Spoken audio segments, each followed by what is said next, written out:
जय श्री कृष्णा। मैं आचार्य ज्योति स्वागत करती हूँ आप सभी का वैदिक एस्ट्रो केंद्र में। दर्शकों, आज हम बात करने जा रहे हैं धनु राशि की प्रेम राशि फल के बारे में, यानी अप्रैल 2026 में ग्रहों की स्थिति क्या होगी और उन ग्रहों की स्थिति के आधार पर आपके प्रेम जीवन पर क्या प्रभाव पड़ेगा उसको हम समझेंगे। लेकिन शुरुआत करने से पहले मैं अपने दर्शकों से अनुरोध करना चाहूंगी कि इस वीडियो को लाइक करें, शेयर करें और बेल बटन दबाकर चैनल को सब्सक्राइब जरूर करें। दर्शकों, धनु राशि के जो जातक होते हैं हमेशा प्रेम में स्पष्ट और स्वतंत्र रहने वाले होते हैं। रिश्तों में केवल भावनात्मक आकर्षण नहीं होता है, मतलब यहाँ पर आकर्षण जरूर होगा, लेकिन कहीं ना कहीं संवाद, समझ और वैचारिक जुड़ाव को धनु राशि के जो जातक होते हैं वो महत्व देते हैं। अप्रैल 2026 में आपके प्रेम जीवन में सच्चाई, निर्णय और परीक्षण का महीना ये बन सकता है। यहाँ पर आप महसूस करेंगे कि कुछ रिश्ते जो है गहरे और स्थायी होंगे। यहाँ पर गुरु जो है बृहस्पति, वो आपके सप्तम भाव में बैठ के लग्न को देख रहे हैं, यानी लग्नेश का बैठ के सप्तम भाव में अपने लगन को देखना कहीं ना कहीं जो आपका रिश्ता है, वैवाहिक जीवन है या प्रेम जीवन है, जो इन जनरल में अगर आपके पार्टनरशिप या कोई भी रिलेशनशिप की बात करूं, वहां पर कहीं ना कहीं प्रभाव या जुड़ाव जो है मानसिक रूप से गहराएगा। अब देखिए, यहाँ पे और बहुत सारे प्रभाव है जिसकी हम विवेचना करेंगे, लेकिन शुरुआत करने से पहले यह समझे कि प्रेम जीवन अब केवल रोमांस का ही नहीं होता है, सोच समझ का होता है, कंपैटिबिलिटी का होता है, अंडरस्टैंडिंग का होता है। और ये जो धनु राशि के जातक होते हैं उनके लिए चीज बहुत ज्यादा महत्वपूर्ण होती है। अब ग्रहों की स्थिति की बात करें तो देखिए, महीने की शुरुआत में सूर्य और शनि जो होंगे आपके चतुर्थ भाव में होंगे, लेकिन जब सूर्य का गोचर हो जाएगा और शुक्र का गोचर हो जाएगा तो आपके पंचम भाव में सूर्य और शुक्र की युति होगी, जिसमें से सूर्य उच्च के होंगे। यहाँ पर रोमांस और आकर्षण तो कहीं ना कहीं बढ़ेगा, लेकिन ईगो और अधिकार के टकराव की स्थिति भी बन सकती है, उसकी भी संभावना दिख रही है। सप्तम भाव पर गुरु की दृष्टि, गुरु का होना और लग्न को दृष्ट करना गंभीर संबंधों में वैचारिक स्पष्टता और संवाद की शक्ति को बढ़ाती है स्थिति। केतु का सिंह में होना, आपके नवम भाव में होना कहीं ना कहीं भावनात्मक दूरी जरूर दिखा रहा है, जहां पे मेच्योरिटी की जो एक्सपेक्टेशन है पार्टनर के साथ, उसकी वजह से थोड़े से कॉन्फ्लिक्ट हो सकते हैं। यहाँ पर देखिए, ओवरऑल इन चीजों को समझे तो ये रिश्ता ये जो आपकी चीजें हैं, ये जो समय है रिश्तों की वास्तविक परीक्षा का है, और केवल भावनाओं या आकर्षण पर भरोसा करना यहाँ पर ठीक नहीं रहेगा। अब देखिए, जैसे मिथुन राशि के जो गुरु हैं, जो सबसे जिनकी स्थिति बहुत महत्वपूर्ण है क्योंकि वो लग्नेश है, तो यहाँ पर आप साथी की सोच को समझने और बातचीत में संतुलन बनाए रखने की क्षमता को यह स्थिति बढ़ाती है। तो कहीं ना कहीं आप मेच्योर डिस्कशंस करेंगे अपने पार्टनर के साथ इस महीने। अब जहां पर सूर्य और शनि की बात मैंने आपको बताई थी, जो चतुर्थ भाव में मीन राशि यानी जलीय तत्व राशि में बैठे हैं, तो यहाँ पर कहीं ना कहीं घर और परिवार से जुड़े दबाव या जिम्मेदारियां बढ़ सकती हैं, जो आपके संबंधों को प्रभावित कर सकती है। राहु, मंगल और बुध जो है महीने की शुरुआत में कुंभ में तीसरे भाव में होंगे, जिससे कम्युनिकेशन कभी कभी तेज और कभी कभी विवादास्पद हो सकता है। पंचम भाव में जो मैंने आपको बताया था कि शुक्र मेष में है, जो प्रेम और रोमांस में ऊर्जा और आकर्षण तो बढ़ा रहा है, लेकिन साथ ही साथ जब ये गोचर होगा तो स्थितियां थोड़ी सी बदल जाएगी। जैसे 2 अप्रैल को मंगल मीन में प्रवेश कर जाएंगे आपके चौथे भाव में, जिससे पुराने विवाद और भावनात्मक तनाव बढ़ सकते हैं। 11 अप्रैल को शनि उदय हो जाएंगे, तो रिश्तों में जिम्मेदारी और सामाजिक दायित्व स्पष्ट होगा। 14 अप्रैल को सूर्य का उच्च का होकर मेष राशि में प्रवेश करना कहीं ना कहीं अधिकार बोध को बढ़ा सकता है, लेकिन ईगो को भी बढ़ा सकता है। 19 अप्रैल को शुक्र वृषभ में गोचर करेंगे, जिससे प्रेम जीवन में व्यावहारिकता और एक्सपेक्टेशंस बढ़ जाएंगी। पंचम भाव में सूर्य शुक्र की युति प्रेम में आकर्षण के साथ साथ अधिकार के टकराव वाली स्थिति को बढ़ाती है, ये हमने आपको पहले भी बोला था।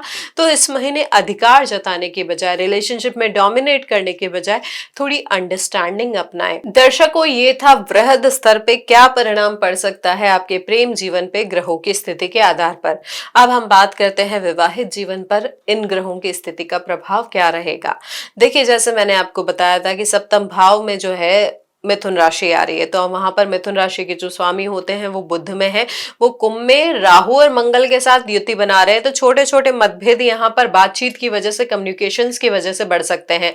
एकदम से इंपल्सिव रिएक्शन आ सकता है, या इंपल्सिव आप कुछ ऐसी चीजें बोल सकते हैं जिसकी वजह से अशांति आ सकती है आपके वैवाहिक जीवन में। यहाँ पर शनि और सूर्य के चतुर्थ भाव में उपस्थिति भी घर और परिवार से जुड़े हुए मुद्दों को बार बार आपके सामने लेकर आएगी, जिसकी वजह से आपकी मैरिड लाइफ में इश्यूज आ सकते हैं, या तो जिम्मेदारियां बढ़ने की वजह से, फाइनेंस की वजह से, या घर में कोई रेनोवेशन हो रहा है उसकी वजह से, पुराने जो कोई मुद्दे हैं, पुराने जो कोई विवाद है, या पारिवारिक दबाव की वजह से भी वैवाहिक जीवन पे प्रभाव पड़ सकता है। इस समय आप अपने साथी की सोच और व्यवहार को समझकर निर्णय लेने का प्रयास करें। अब विवाह के इच्छुक जातकों की मैं बात करूं, यानी सिंगल जातकों के लिए बात करूं, तो यहाँ पर पंचम भाव में जब सूर्य और शुक्र की युति होगी तो यहाँ पर कहीं ना कहीं प्रेम जीवन में नई शुरुआत होने की स्थिति आपके लिए बनेगी। शुरुआती दिनों में उत्साहपूर्ण होंगी आपकी, यहाँ पे जो भावनाएं होंगी, काफी आपको लगेगा कि चीजें आपके फेवर में जा रही हैं रिलेशनशिप के टर्म में।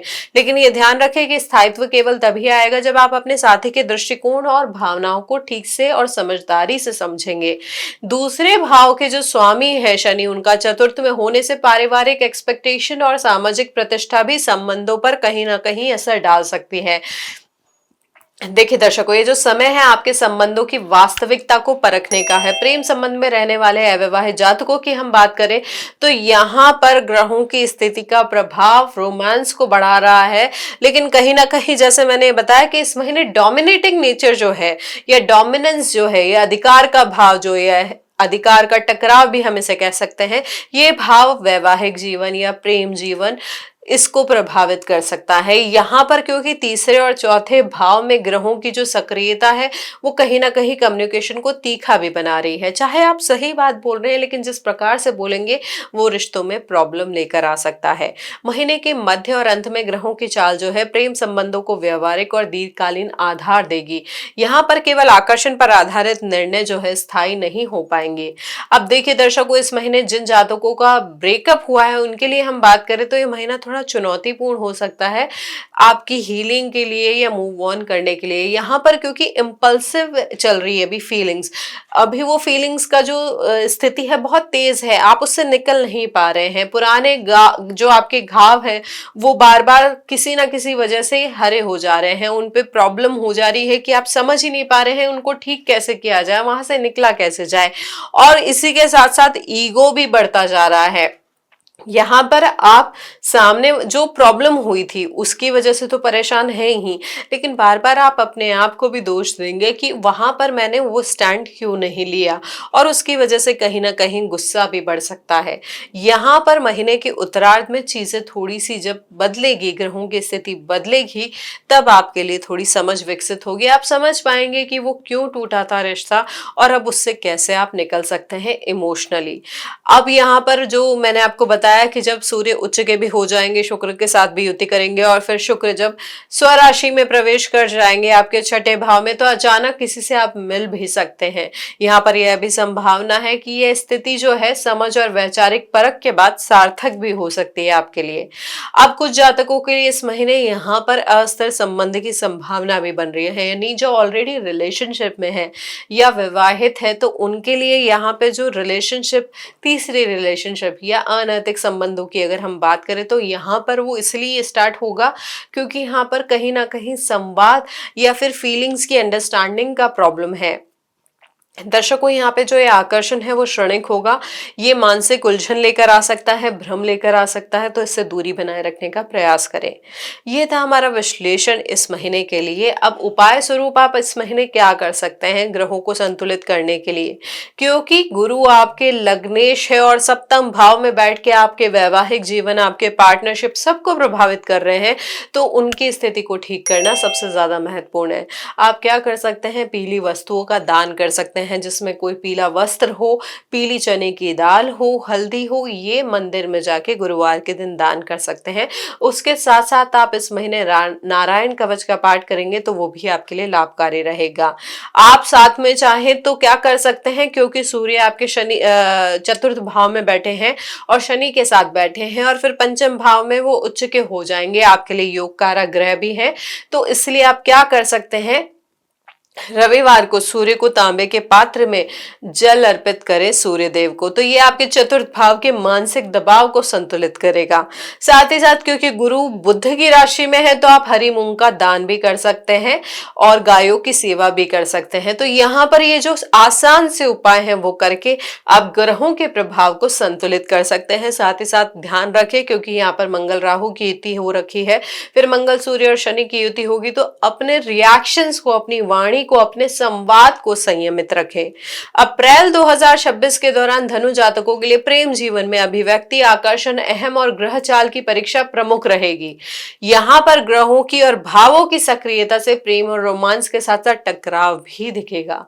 यदि आप ग्रहों और भाव के स्वामित्व के अनुसार निर्णय लेंगे तो रिश्ते स्थायी और सही होते जाएंगे। संयम के साथ और समझदारी के साथ आगे बढ़ेंगे, तो इसी चीज का इस महीने ध्यान रखें। अगर आपको ये राशिफल उपयोगी लगा हो तो इसे लाइक करें, शेयर करें, कमेंट में अपनी राय जरूर बताएं और बेल बटन दबाकर हमारे चैनल को सब्सक्राइब जरूर करें। हरिओम दर्शकों।